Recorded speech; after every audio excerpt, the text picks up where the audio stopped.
I think this time it's not like any other attack. एक इंसान आया उसने उसको गोली मार दी यहाँ पे उसने बोला कि ये शायद मुस्लिम नहीं है उसने उसको गोली मार दी This is a very, very strategic attack, and there is something bigger is ready to implode soon.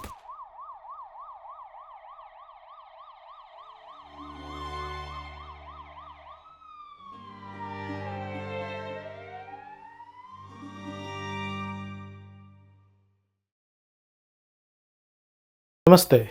My name is Avatans Kumar, and today is April 22nd, 2025. I'm here in Chicago in the Kali Bari temple here with the acclaimed filmmaker, storyteller, Shri Vivek Agnihotri ji. We just heard a very sad news coming out of India, from Kashmir specifically. You have been involved in telling the stories of Kashmir. How would you react to what we have heard so far? It's not over yet. We don't know how many people exactly died. But any initial reaction about that? What can I say? I have lived with this pain for last 5-6 years while researching the film, then making the film, then post-release the film. And I've been saying for a long time, a lot of people were celebrating and saying, see how many tourists are going to Kashmir, everything is peaceful over there. And I've been warning again and again that this is not peace, this is strategic silence.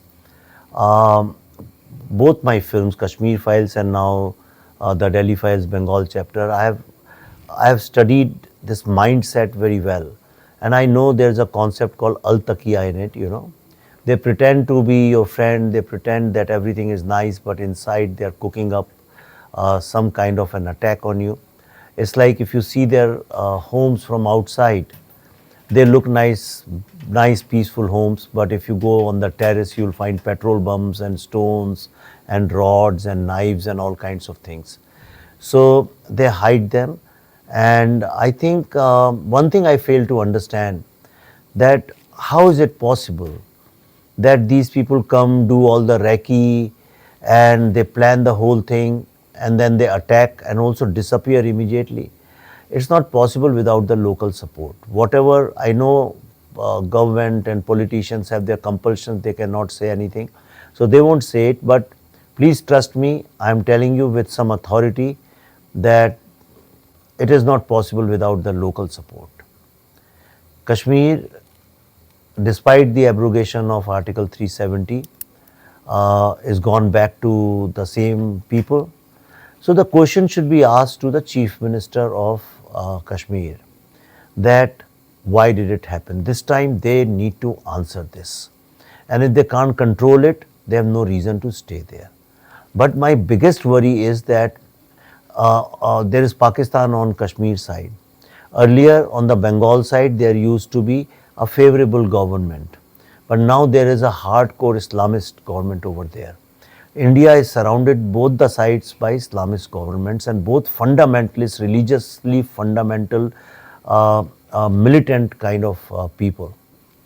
And they hate us, they hate Indians. Their only purpose of life is to somehow disturb our peace and stability. So Bengal is also another Kashmir, and it is our duty to save Bengal becoming another Kashmir. Staying with Kashmir for another couple of seconds.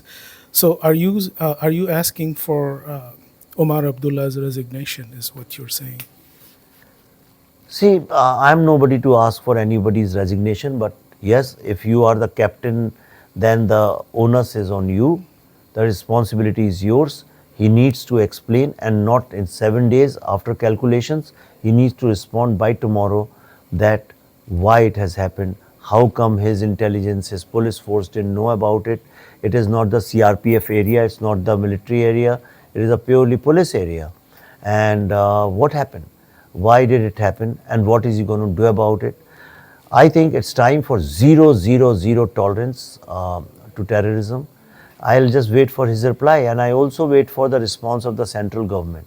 That was going to be my next question. Yeah. I mean, even though we know that the law and order is state subject, but how far, because of the status of Kashmir and the history, central government is involved, and how much is the central government's responsibility? It is, see, at the end of the day, it's 100% central government's responsibility, because the sovereignty of the country is central government's responsibility. The federal structure is the central government's responsibility.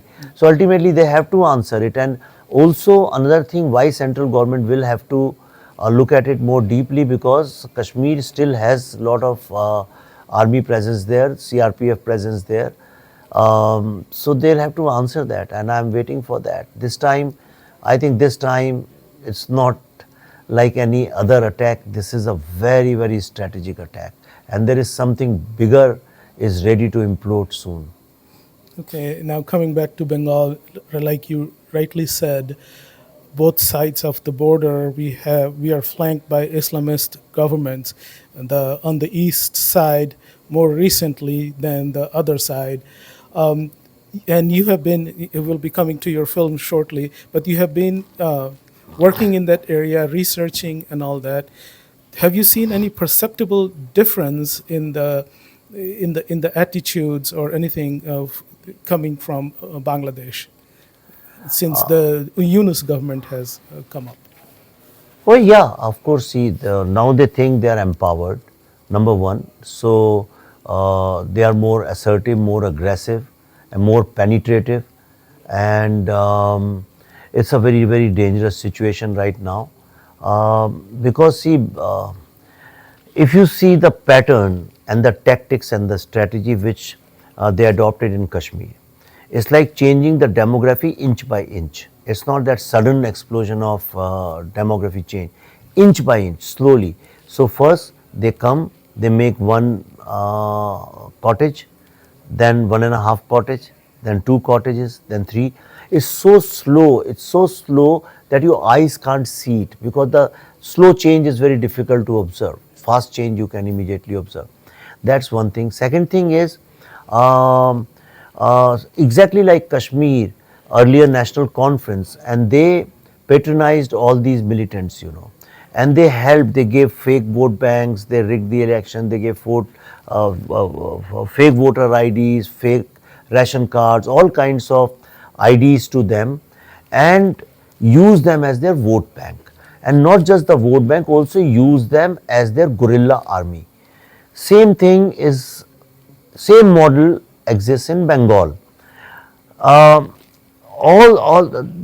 don't know if you know, there's something called Toli Baji. These are Tola Baji, means all the TMC workers, and they go for extortion and all those things. So I have seen it with my own eyes. This entire 24 Pargana, which is the more border area, Sundarban and Murshidabad, Malda, Sandesh Khali, and lots of Khalis. So all that entire area, it's not just Islamic by nature, by custom, by look, by architecture. It is like the 1946 Pakistan. It is as Islamic and as regressive like that. And they have got the government's government patronizes them, and they empower them. In return, what they do is they silence all Hindu voices. So any kind of protest from Hindus, they silence it. And why it's statistics, it's not that I have created it. The maximum electoral violence exists in Bengal. The maximum electoral violence took place in Kashmir. Statistics by statistics, parameter by parameter, you'll find there are lots of parallels.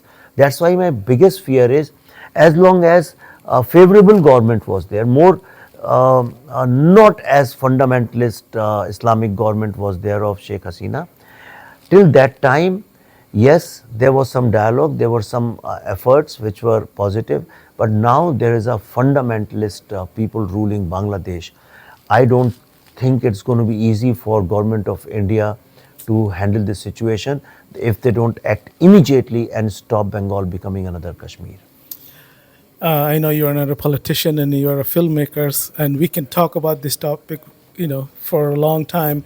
But I want to switch gear to your film, and as we heard from your speech here in the temple, that the film is called The Delhi Files. Delhi Bengal Files. chapter. Bengal chapter. And Bengal. So what's the connection? It's Delhi File and Bengal. Can you put these two together for us, please? See, I wrote a long story, so it became in two parts. But ultimately, everything comes back to Delhi. Why Delhi? Where is the Supreme Court of India? Delhi. Where is the headquarters of Army? Delhi. Where are the policies made?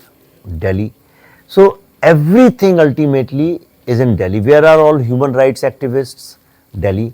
Where is all the media of India? Delhi. So Delhi cannot just run away from a responsibility.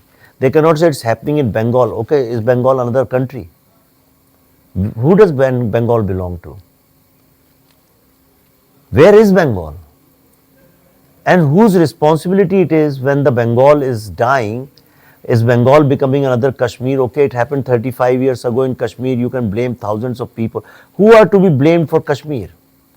Eventually, everybody says, अभी हो रहा था मुझसे लोग कहते थे, BJP was also part of this thing in VP Singh government. Yes, they were the second party. Not really, because everything had happened in Rajiv Gandhi's time. They came in the last and the tail end of Kashmir genocide. But it's happening in front of you. Violence is taking place. Murshidabad people are leaving the state. A lot of people are saying, they have moved from one city to another city in the same state. But same thing happened in Kashmir. People moved from Srinagar to Jammu. It was the same state. Then yeah, they're saying that since there was no state border change, it's not migration. Jammu Kashmir also there was no migration. I mean, there was no state change. They were just simply moved from Srinagar to Jammu. But people have left their home, the city.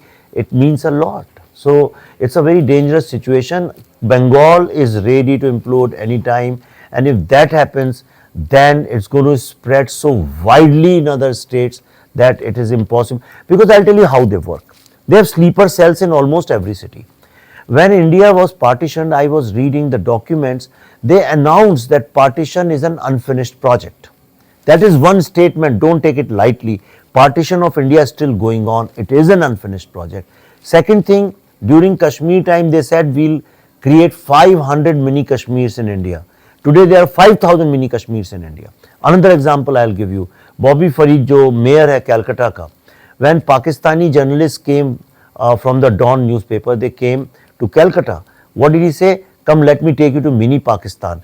He took them to this area and showed them this is like mini Pakistan. It is mini Pakistan. And it is, you can read the Dawn headlines, you can just search mini Pakistan, mayor of Calcutta, and you will find all newspapers have this headline that the mayor takes people to mini Pakistan. Mayor is a constitutional body, which means it simply goes to, Kashmir had two constitutions, Kashmir's constitution and Indian constitution, but that was official. In Bengal, you have two constitutions but unofficially, one constitution of Bharat and constitution of Bengal. So there are two, and the constitution of Bengal, which is the TMC, it is for Muslims, and the constitution of Bharat is not even for Hindus. So there are two constitutions and both do not favor to Hindus. That is the very, very big problem, serious problem, and I am telling you it's such a serious problem that very soon, when I shot the scenes of Murshidabad in my film, I didn't know it was going to happen in 4, 5, 6 months. So when I am saying this, don't be surprised if it happens earlier than what your guess is. Another question. You described some of the gore from the direct action day in your speech. How do you separate your emotion as a human being and as a filmmaker, as an artist, or as a storyteller, and not corrupt those emotions, those facts with your emotions? Is it very difficult, or how do you deal with it? See, for 5 years, I wore only black clothes.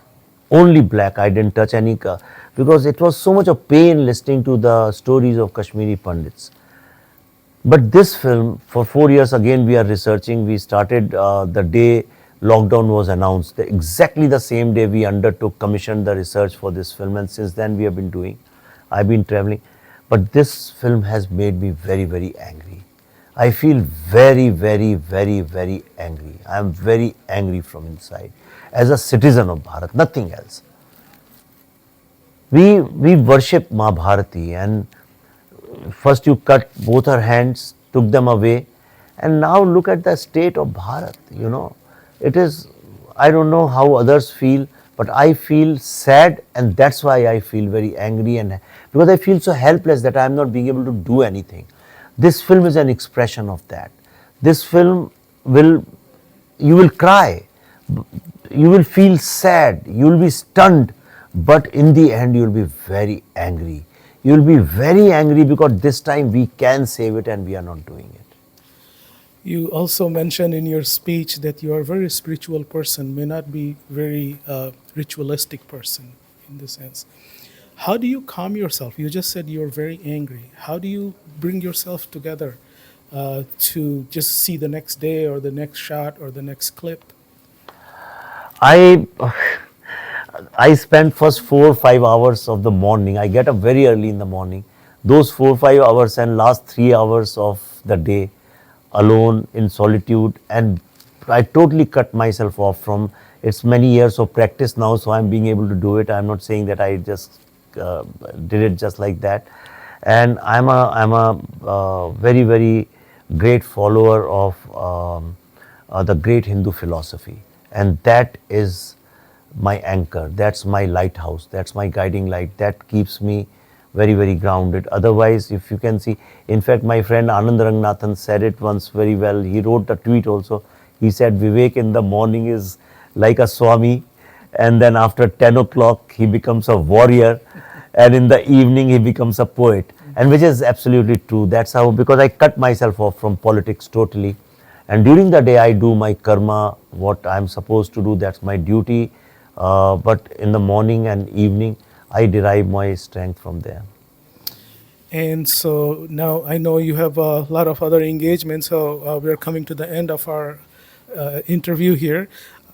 What are the plans for the movie, both in Bharat and in other places? Especially, I heard you saying you have something that you want to plan for Chicago, because Chicago has a special place both in terms of Bengal and Hindu history, heritage, and also you are also very connected with Chicago. So what are the plans? See, Chicago is very important. It's my kind of a Karmbhumi. My book Urban Nexus was launched here first, and you know that it was at your place under a tree. And so we started from there. But I'm a great, I am a follower of, I'm a volunteer of Swami Vivekananda. You can say that. In terms of his political, how he used politics of that time to spread the greatness of Hindu philosophy, the greatness of Hindu religion all over the world, and especially started in Chicago. So I totally understand. So it's my deep desire to have a grand premiere of the film here, and the film is a tribute to Swami Vivekananda. So it is a tribute to him. So therefore, it is apt that I can do it here. I would have loved to do it in Belur Math or in Bengal, but the Chief Minister of Bengal doesn't allow me to come to Bengal. So I'm left with no option but to come to Chicago. So I would love to start from Chicago. Yeah. Okay. Thank you very much for your time, Vivek ji. Appreciate it, and good luck with the film. We will be eagerly waiting for the film to come here and also in Bharat. Thank you very much. Thank you, Avatans.